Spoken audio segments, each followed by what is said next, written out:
Hello everyone for this webinar jointly organized by TCA and Eurosmart, webinar on the PP Secure Subsystem on Chip, PP 0117. And through this short webinar, we'll give you an overview of this protection profile, which will be very useful for all the security industry. So my name is Alban Ferro. I'm the president of Eurosmart. And Eurosmart is the European association which represents the security industry. Eurosmart has a long track record in accomplishment in supporting industry to reach a high level of security. And this is the reason why, over the past, we have been, at Eurosmart, preparing several protection profile for secure hardware, so the PP 0035 and PP 85 in 2014, which is really the cornerstone of hardware security. Over the last year, in order to accompany the trends towards integration of discrete chips, including secure ICs, within one single hardware, Eurosmart has decided also to accompany this initiative by preparing a dedicated protection profile. This protection profile specifically focuses on assessing the security of the secure IC part of large hardware. This is the PP 0117. This PP has been prepared for the whole security industry, for whole industry which require a large, high level of security. Any industry needing security could benefit from this protection profile. As such, it was designed to address any market, such as IoT indeed, automotive, authentication, and anything around mobile phone. Throughout this webinar, you will get a better understanding of this protection profile, what it covers, its benefit, as well as testimonies from stakeholders that use it. Over this webinar, we will go also through a keynote from main stakeholders, which is the certification authority, to the person of Matthias Hintermann. So Matthias Hintermann will start with a keynote about the certification of this protection profile. And Matthias Hintermann is the head of the branch certification of BSI. He has a background in computer science. He has joined BSI in 2008 in the section certification and has since been involved in several national and EU policy, digitalization and standardization efforts. He also represents the National Cybersecurity Certification Authority for level high at the ECCG and has been elected as the chair of the SOGAS. So I would like to hand over to Matthias for his keynote, which will be, I hope, and I'm sure, quite interesting. Thank you, Alban. So let me start sharing my slides.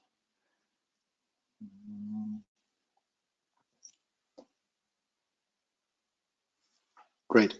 So yeah, thank you, Alban, to you and to Eurosmart to offering me to have this keynote for this webinar, because I think this is a special event. And maybe first let me start introducing the history of BSI, not with smart card certification, but with the system on a chip certification, especially with regards to where we are today. So BSI often awards certificates for milestones in certification projects during special occasions, one of those being the RSA conference in San Francisco, where there's often a reception in the Consulate General of the Federal Republic of Germany. And I remember when we have awarded the first system on a chip certificate there, the vendor back then was really happy that he achieved the certificate. And then I also remember issuing the second certificate for a system on a chip there, which was a big milestone also for us, because it was such an enormous undertaking that everybody, including the vendor, the lab, and us as certification body, have achieved, because it still is kind of a different story to have a system on a chip in all its complexity being certified in comparison to a standard secure element. Now, I further remember just last summer when we awarded the certificate for this protection profile for the 117/2022, which is, from our perspective, a really turning point, because now we are not only having certificates for single systems on a chip, but now we can go into, let's call it, production. Now this has reached mainstream. System of a chip security is something that is broadly accepted. And now, please let me outline why I think this is so important. Where we've come from, secure elements were used throughout all kinds of applications, be it telecommunication for accessing the network infrastructure, identifying the end user, be it digital signature, now regulated by the European eIDAS regulation, or be it for securing all kinds of additional purposes like secure identification in EID cards and such. Payment infrastructure is an important application, and all those are slowly but surely integrated into more complex solutions. One of the complexest one could think of being the mobile phone. So today, if you pick up your mobile phone, depending on how old it is, it has a system on a chip as a integrated processing unit. It has maybe an additional SIM card if it's a bit older. Maybe it has an additional chip enabling it to participate in the payment infrastructure. And maybe you will be using the NFC interface on top of that for your governmental issued EID card. All that is a step forward, but it's just a step. We all know that having several cards comes with struggles, lack of acceptance by the end user being the most important of those. But now, when every component moves into the mobile phone, we're facing the issue, do we end up having more than one secure elements in the smartphones? Currently, that is to a certain extent the case, because everybody is used to having a dedicated secure element for their purpose under their sole control, and there's no trust infrastructure that everybody can rely on. We need to change that. We need that to change for the sake of energy consumption of mobile phones. We need that for the sake of the price of mobile phones. The more components are in a phone, the more expensive it is. And we also need it for flexibility, so that the use case scenarios can change even after the device has been shipped. And for that, we need a way to integrate all those use cases which require up to several secure elements onto one instance, using it, which can be the system on a chip. And for that to work, we need a mutually accepted, reliable trust assessment, which we offer in terms of governmental accompanied certification. And on the other side, we also need a common language, a common set of security functionality, which everybody can rely on and everybody mutually accepts as being suitable for the purposes.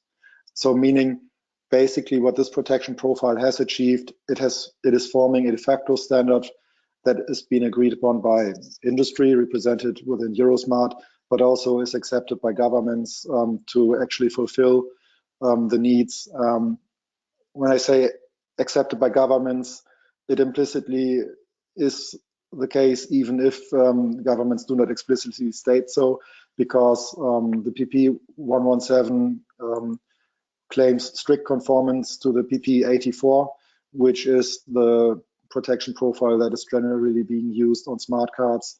And the refinement in this protection profile inherits all the capabilities of the broadly accepted PP 84, and therefore everybody can now use a system on a chip for their purposes, as long as they are willing to accept that others are providing the physical device, but based on the trust that this certificate can offer when conforming to the according protection profile 117.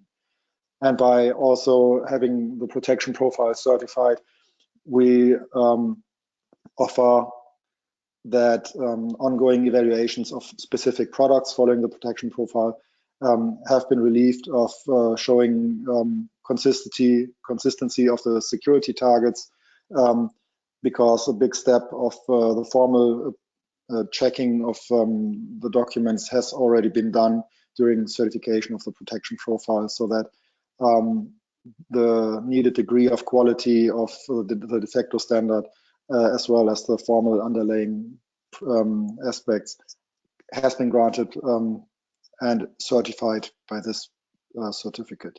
I remember when the certificate has been awarded in San Francisco, back then my director handed it over, and I was fortunate enough to do some accompanying words, and I remember that also back then it was a cornerstone to everybody involved, because we could depict how important this will be for the future, especially when it will bridge away from just mobile phones to other products within the mobile Internet of Things that now have the chance of being secured, not only in the high security area, but we expect that security now also will be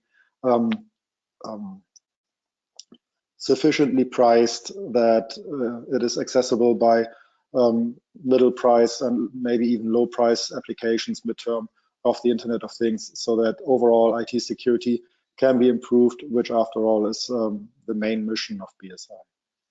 So again, thank you for me being invited, sharing some thoughts on the importance of this protection profile, and I'm looking forward to hearing the rest of the webinar.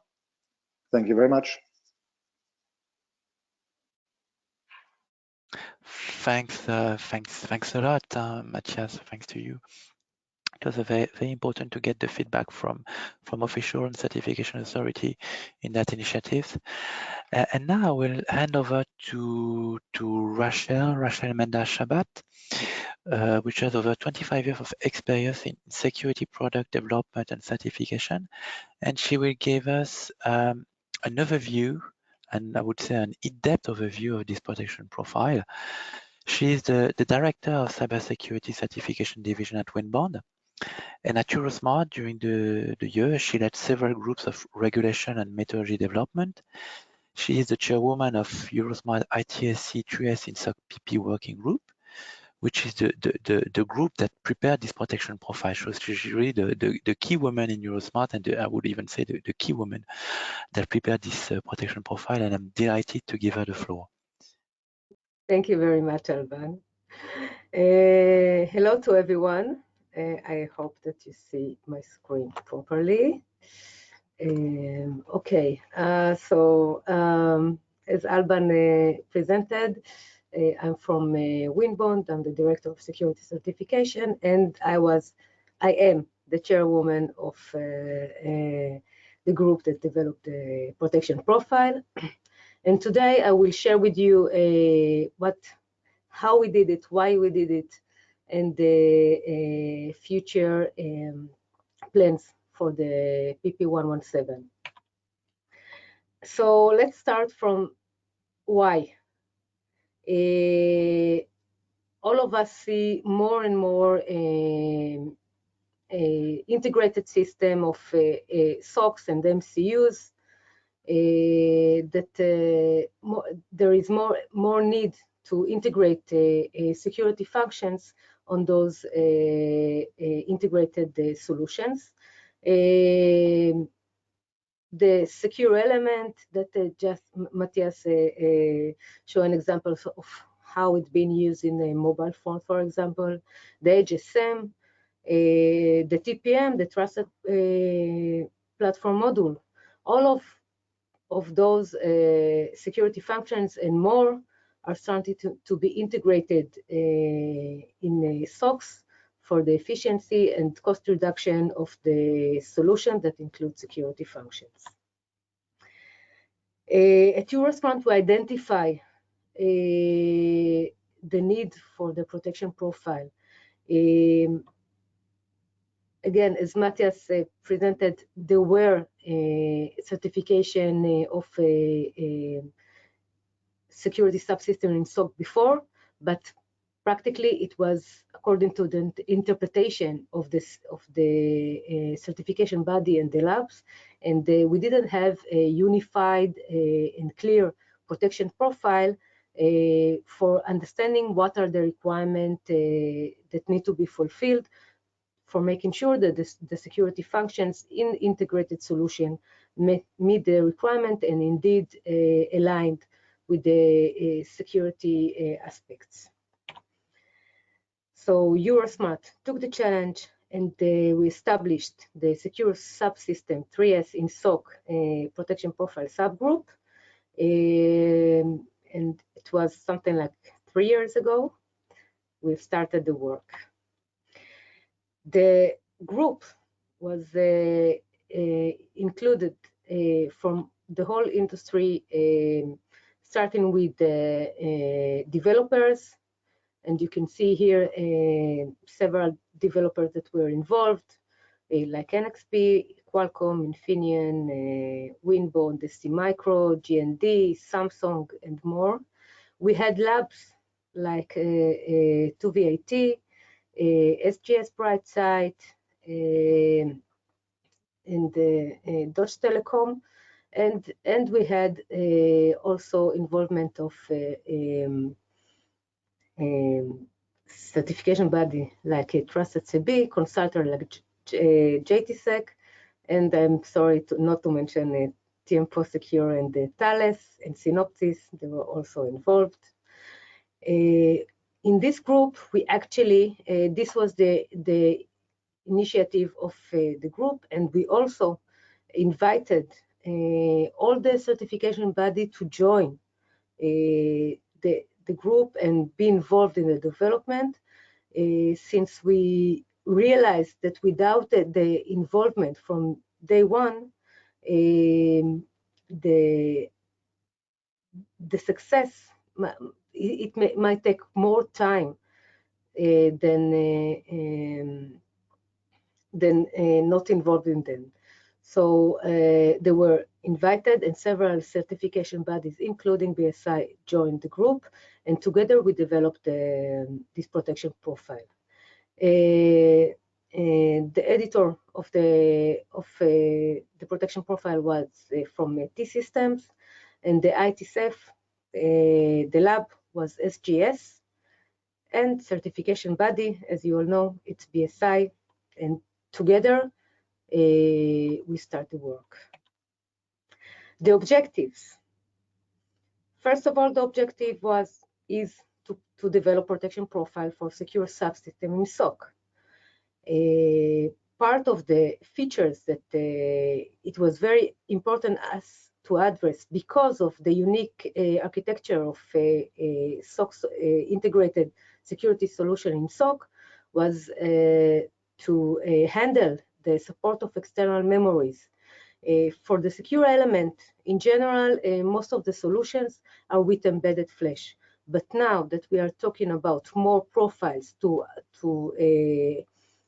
use more software that need to be secured, the need of external memory in most of the SOC architecture is being implemented. So we define a special package for how to support external memory, both volatile and non-volatile memories, passive and secure solutions. It was very important for us also to have strict conformance to the well-known security IC platform protection profile, which is PP 0084. The importance of achieving strict conformance to PP84 was to enable the developers not to duplicate their evaluation. We enable the developers to be able to claim buy one certificate for both of the protection profile. For solutions that are still mandate the hardware for PP84, and for less changes that required. So these objectives enable every developer to claim for both by single evaluation of 1.7. We also address the needs of the industry by adding optional packages for software loading and update, composite software isolation, crypto provisioning and recovery. This was part of the objectives. About the conformance claim, we kept the same, almost the same conformance claim as PP84, which is EL4+, even though in most of the cases the claiming is for EL5+, but we keep the original security claiming with augmented packages as before as LCDVS2, AVAVAN 5, and ATDPT2, which was because of changing the common criteria standard, but we add also the LCFLR2, the flaw remediation, which was the answer to be able to address to the new Cybersecurity Act that mandate flaw remediation in the all security products. And another objective that we follow all around all the process of the development is alignment with external groups like GSMA, that you will have the opportunity to hear GSMA experience in this webinar, Global Platform, FIDO, and more.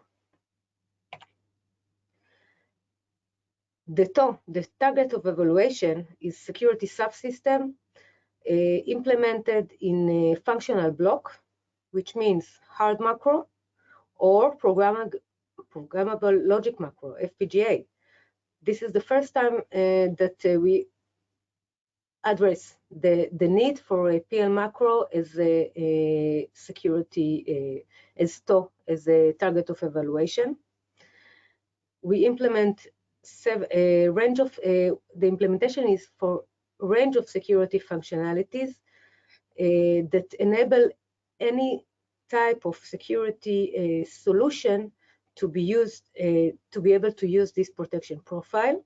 So if we look at the top, so we have the security subsystem with interfaces to the SOC, with the use of the external volatile memory that based on the type of volatile of the memory, if it's secure or not, it's been defined as part or not part of the top.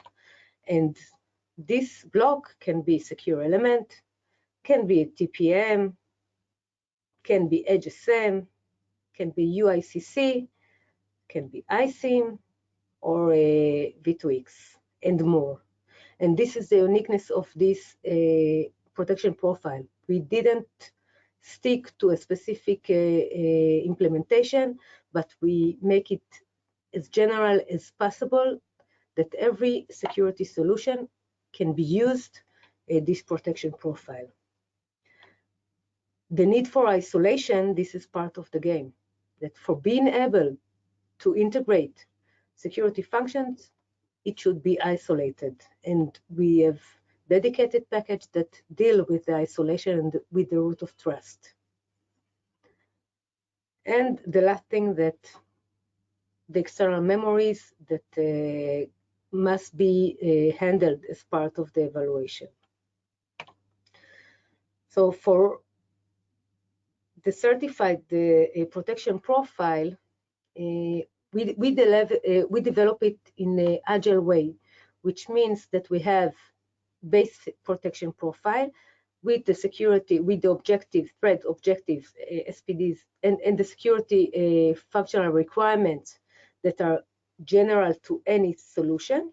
And on top of it, we develop several packages that, based on the implementation, should be used as the external memory, as the crypto, every solution that will include crypto algorithms can use this package. In this package also, it was very important for us to be as general and wider as possible. So if for the ones that know PP84, familiar with PP84,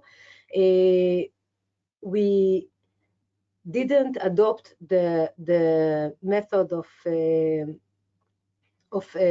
defining implementation for specific algorithm, but there are general instructions to use well-known or standard that are being accepted by the industry and the relevant SFRs to those crypto algorithms. We also have the composite software isolation, which is the baseline for doing the integration, and the loader. And this package is certified. Right now, these days, we are working on release 2, which include the updater package, recovery, and provisioning. So this is the list of the threads, but because I don't have enough time, I won't go through it, but you can see the PP84 and 117, and this is the certification. So that's it. Thank you very much.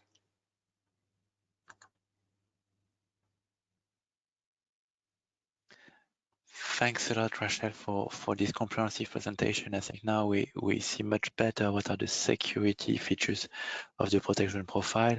The next stage that you have announced, which is the R2 with some supplemental package, as well as the way it was developed. I think this is very, very, very interesting.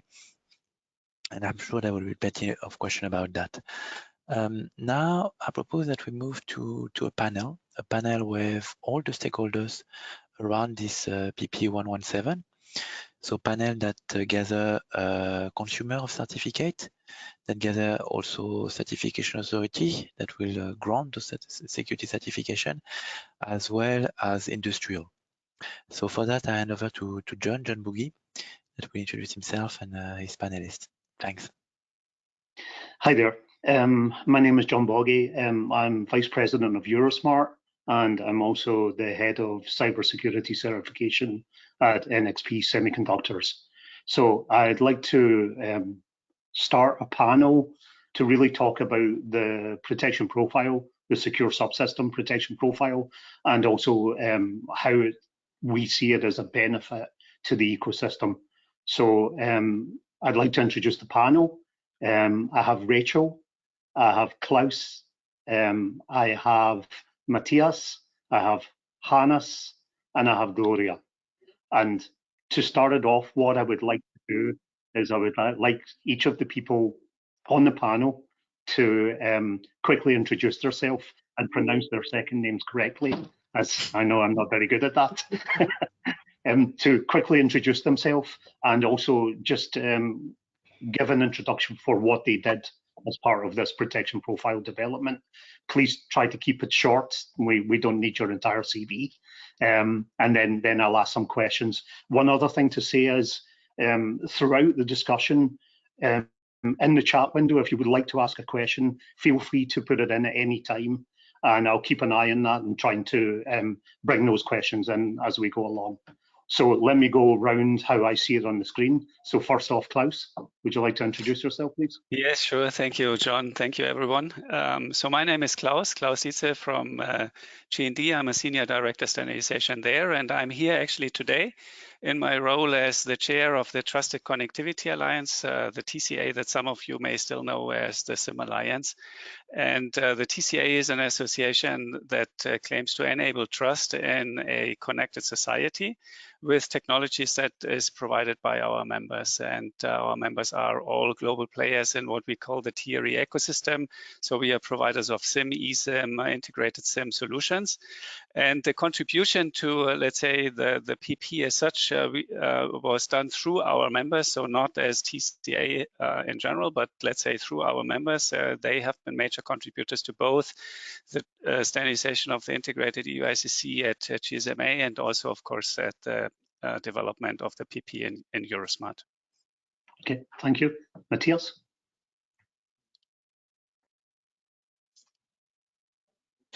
Thank you, Matthias Intermann, for the Federal Office of Information Security in Germany.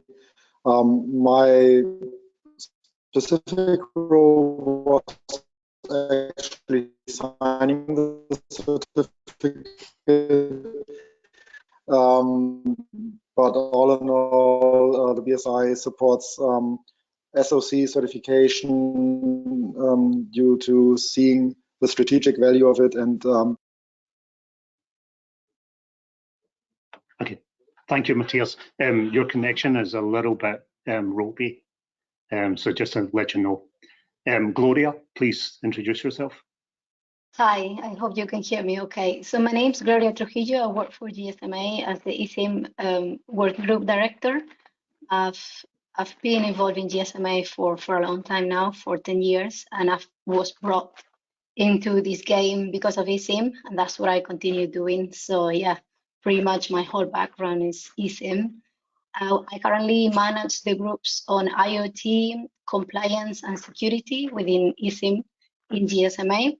And I also oversee and manage the ESA scheme and the eSIM compliance schemes. And my involvement has been obviously through the eSIM group that have been providing feedback to Eurosmart on this protection profile. Okay. Hannes? Yes, hello also from my side. My name is Hannes Gross. I work for SGS Brightside as a group manager for our high security lab in Graz. So our side was the one that was involved in the evaluation of the PP. And while I was not directly involved, I have to admit, in the evaluation part of it, I acted more as an internal consultant for my colleagues when there were some discussions ongoing on hardware, FPGAs, and stuff like that. Cool. And Rachel, for anyone who wasn't paying attention to your presentation, did you have anything to do with EP? I'm the chairwoman of the Protection Profile Development Group, and I'm working in the Winbond. I'm the director of security certification and more. That's it. Cool, thank you. Okay, so let me ask a couple of questions. So Klaus, connectivity SIM marketplace has changed rapidly over the last few years. There's been a drive to integrate a SIM or a secure element into a larger system on chip. The Trusted Connectivity Alliance has promoted this concept. Do the members see this initiative from Eurosmart as a benefit? Okay, yeah, thank you for the question. Maybe let me start with some explanation or some background why TCA actually promoted this concept of integration. And if you look at the history of the SIM, right, the form factors have become smaller and smaller over the last potentially decades already for various reasons, while at the same time, of course, making sure that there is the highest level of security still retained, right? And in the recent years, I think it was already mentioned somehow by Rachel and also by Matthias, we have seen a couple of market forces that have promoted actually the integration of the SIM functionality into a larger SoC. And those forces include, for instance, device miniaturization, digitalization in general, and all these kinds of things, but also a focus on more sustainable solutions. And we think that now with the integration, we have the next evolutionary step, let's say. And of course, we as an industry association, we see that this is unlocking a host of new use cases that for example, in particular, have a requirement on smaller types of devices, low power consumption, maybe also more processing power, more memory, and all these kinds of things. And we see that such use cases already emerging today, right, with smart labels, for instance, but also in other areas in consumer devices and so on. But and this is very important, and this is why this protection profile plays a key role. What also that integration means is that we see some influence, let's say, on the whole relationship between the different stakeholders that are involved. So if you compare the bilateral, long-term, trusted, over decades established relationship between the SIM manufacturer and the MNO, now suddenly we have new stakeholders being involved, the relationship is changing, and this is why trust actually is really key. And we think that the protection profile, or we are convinced that the protection profile is contributing to establishing or this trust, right?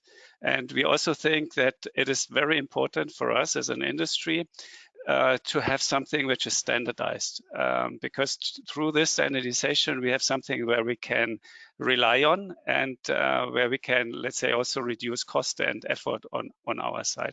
So yes, we see a lot of benefit for us as TCA and for our members, because it will simplify the certification process for our software that we are in most of the cases developing and putting on top of that integrated theory, right? Okay, I'm going to come back to a couple of points that you made there, but I want to make sure that we also get the views of the rest of the panel, and then I'll come back. Gloria, GSMA is also looking at other use cases, especially around 5G. So one of the intersections that we see GSMA working on is around IoT products. So really bringing connectivity and 5G connectivity to the edge products. And I suppose this PP and security certification as a whole could be seen as a way of bringing trust and also the protection that we bring from this protection profile into that area to kind of bring more trust and more uptake, because it really kind of focuses on things like protecting consumer data. So I take it then GSMA really kind of supported the initiative that happened here, and that helps with your deployment into IoT. Absolutely, and this PP has been essential, and its development has been essential and crucial for the GSMA members. It brings a lot of value indeed, and it does bring a lot of value because it gives us the assurance and the security to this brand new family of UICCs that we're going to be seeing emerging for IoT and other models, which is the integrated UICC. We know it's coming, and the operators know it, and let's not forget, you know, security is at the core of everything they do, and as protectors and gatekeepers of the security of the final user, like we all are, they need to make sure that that's the case. This PP brings that. That's exactly what it does. So yeah, the community, the GSMA community, has been really looking forward to this first version of the PP, and it is also looking forward to the second version, to which we are collaborating closely with Eurosmart. Yeah, and it kind of goes back to what Klaus was saying there. So I'd like to ask the both of you, because I think that this is one of the things. I mean, we're all kind of security experts, and we're driving security. I mean, we would put as much security as we possibly can, but I think what we have to be careful about is that we don't explode the cost, and what Klaus mentioned about also green technology. So I suppose this conversion towards having these various different use cases on the one chip, on having an SoC there, really kind of helps to make sure that we add security, but we don't suddenly explode the costs. And I suppose that's really important for consumer IoT. It is, I guess, for the vendors more than for the operators, right, Klaus? Operators do care about security, and they, I guess, in certain cases, they would pay whatever to see that happening. But I absolutely get the point of reducing costs and being greener. And I think Andreas mentioned before, the less components that we use, the better it could be in the long term. And the greener we would be making this technology. I don't know, Klaus, whether you want to make a point on the cost there. Yeah, well, actually, yes, of course, you're right.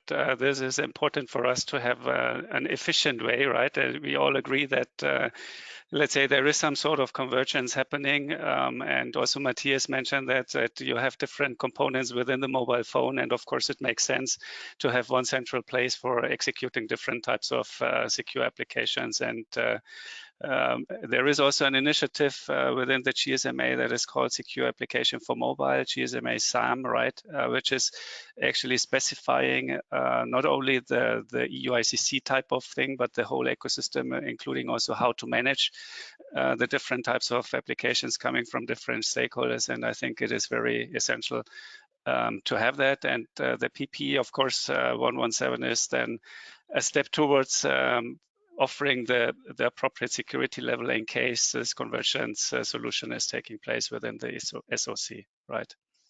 Yeah, okay. I'd like to involve our friends and colleagues who were involved deeply in the protection profile. Rachel, you mentioned that you had built a team of experts up. So, you know, the description of who was on that team really showed that it was a very strong team. I've led some standardization efforts in the past. How easy was it using that group of experts to come to a common agreement on technology and security requirements, especially with the idea that this can be used in multiple use cases? I think that the understanding of all that this is something that this is a problem that needs to be solved, and we are collaborating together, make this effort not complicated as it sounds, because in this form, all the lab, the certification body, the customer, for me, Gloria is a customer of this protection profile, because her solution is based on our solution. We are working together. We have the same target, and because the understanding of this is the same target, and we will like to do the best, make this effort doable, and with amazing collaboration all the way long. And I can tell you that now that we are in a V2, we are all excited to continue this collaboration, because indeed we understand that we bring value to the industry. We bring solution for something that many, I can tell you, SOC vendors are very stressed about how to do it and when to do it and how it costs, and the cost. And I do want to also highlight about the cost. Because of the time constraint, I didn't have the time to mention another uniqueness of this protection profile, the ability to reuse. The TOM is a hard macro or PL macro because of the ability to reuse the same security function in different types of SOCs.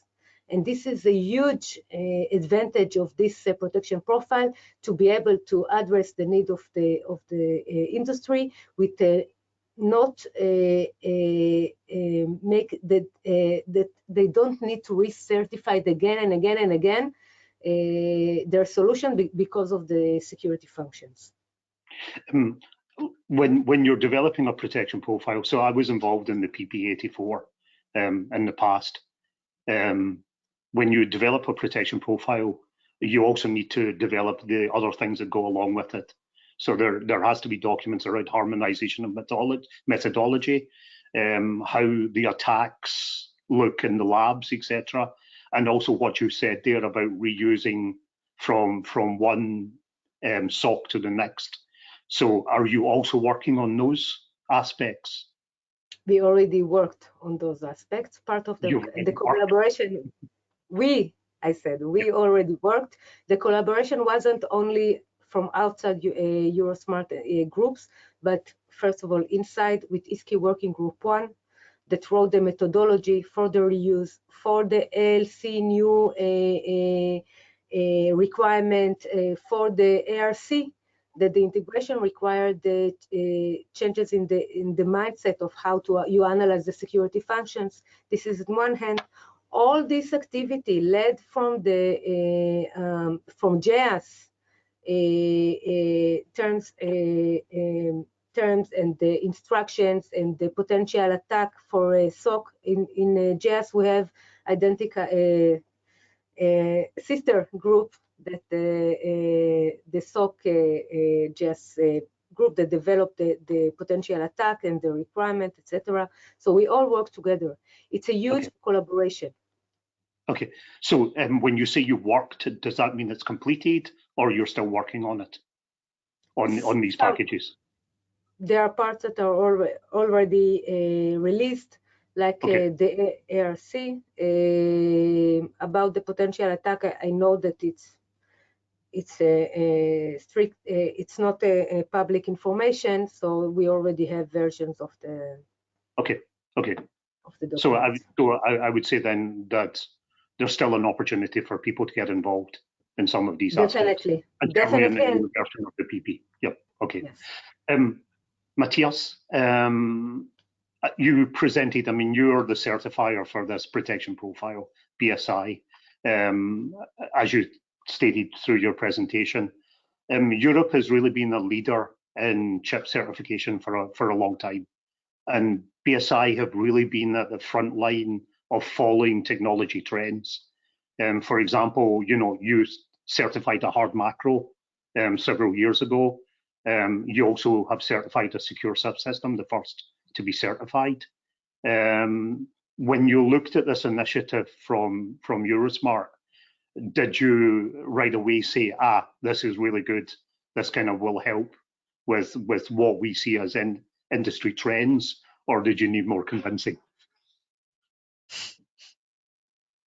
Well, thanks for the question. It would be kind of bold to admit that we did see the strategic value of it, but well, we did. So starting with those certification projects you mentioned on products, we already knew that those were the beginning of the new era of security on hardware products, because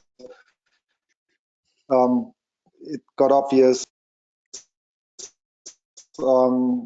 especially on the example of smartphones, but also when we look at the TPMs, that there's just so much going on, and the standard secure element needs to evolve into an integrated situation, so that we were actually thrilled to be part of the whole story, because our main purpose is being the trust hub between the stakeholders, and seeing that the stakeholders trusted us to the extent of involving us in the process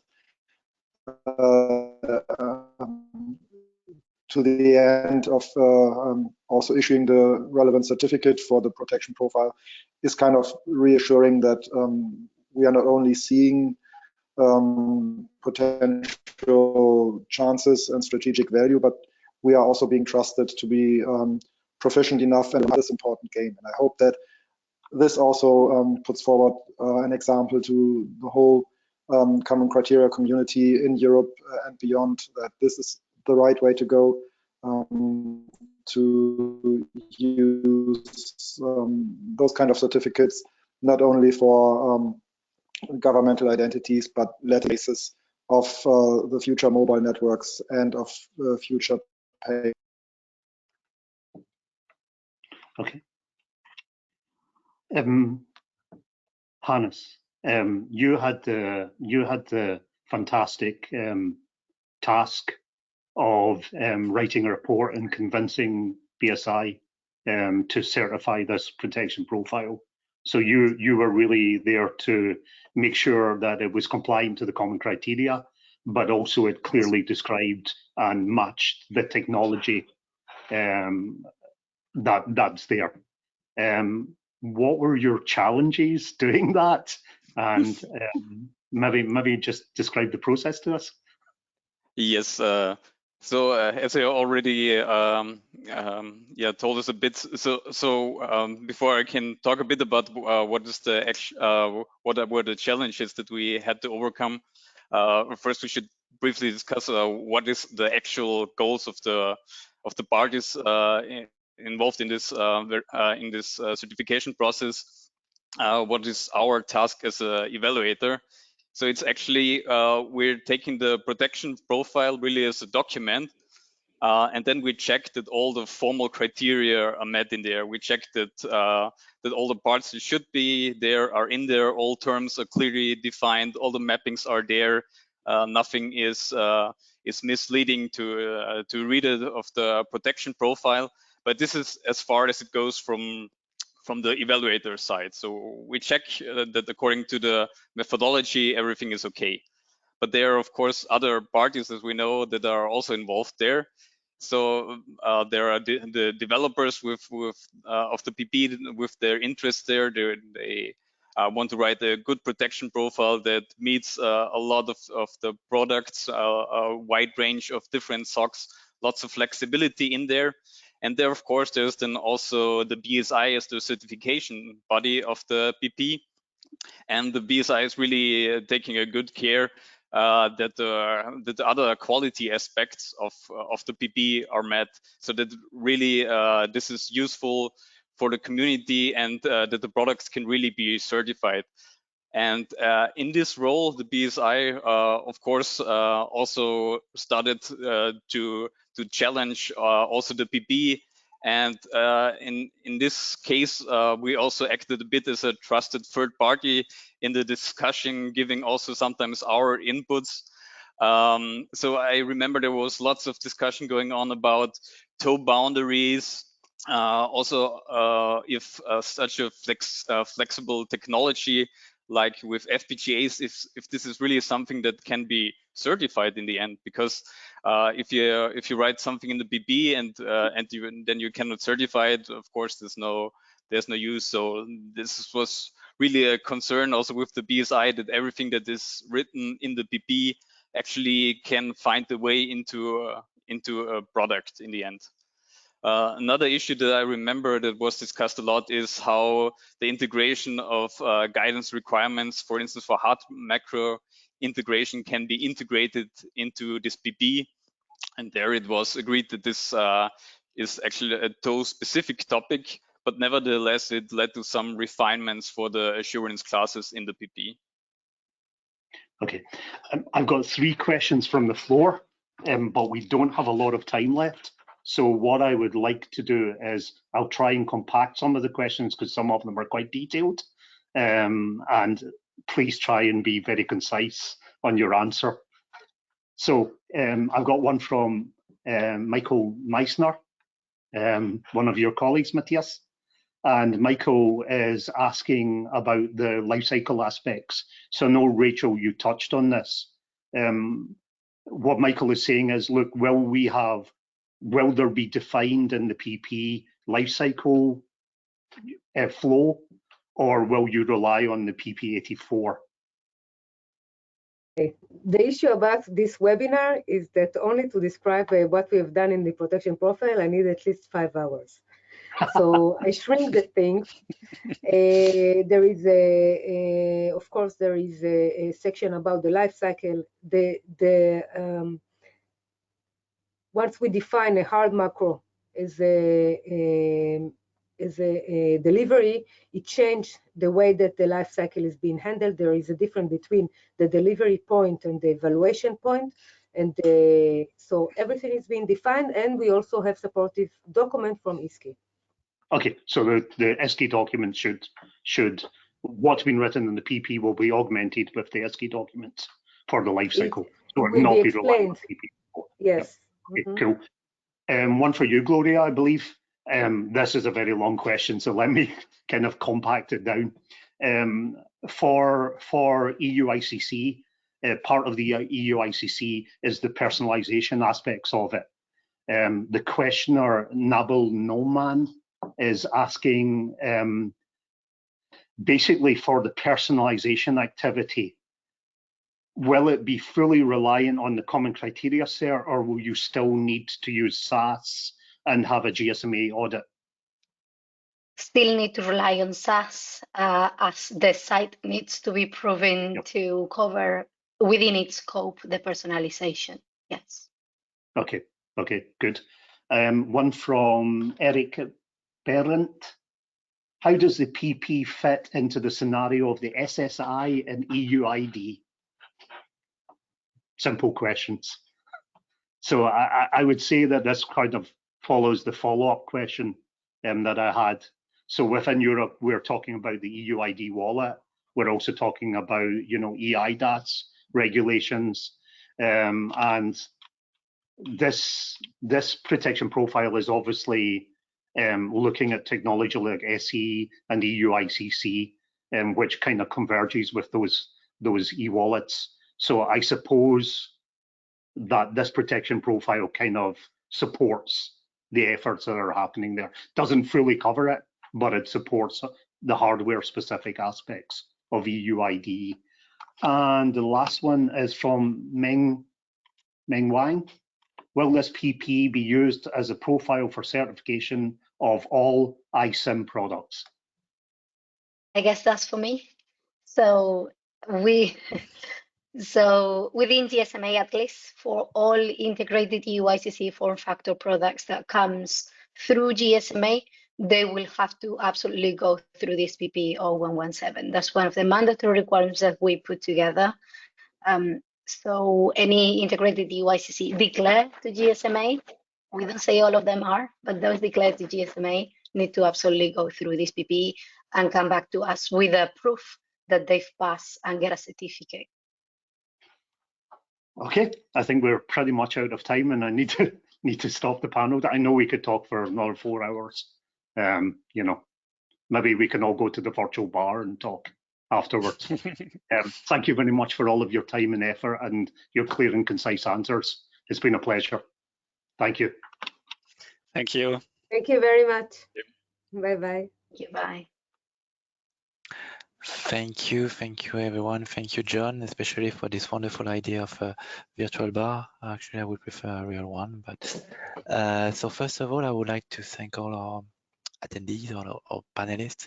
So indeed, Matthias, Rachel, Klaus, Hannes, Gloria, and you, John, indeed. Hope I haven't forgotten anyone. So thank you for this very interesting session. Unfortunately too short, but I think that was very useful to get an overview of this PP 117. This session was recorded and I think will be available afterwards. Also, before closing, I would like to invite you to share any feedback you have on this session to the questionnaire that you will receive after the webinar. And indeed, also, should you have any question that you would like to raise, you still have the possibility to send them out to the Secretariat of Eurosmart or TCA. We will process those questions and answer quickly by mail. Please feel free and do not hesitate. And I think that's all we're done. So thank you for being there, and I hope to organize another session of that kind in the future, maybe for the version 2 of the PP. Thanks everyone. Bye.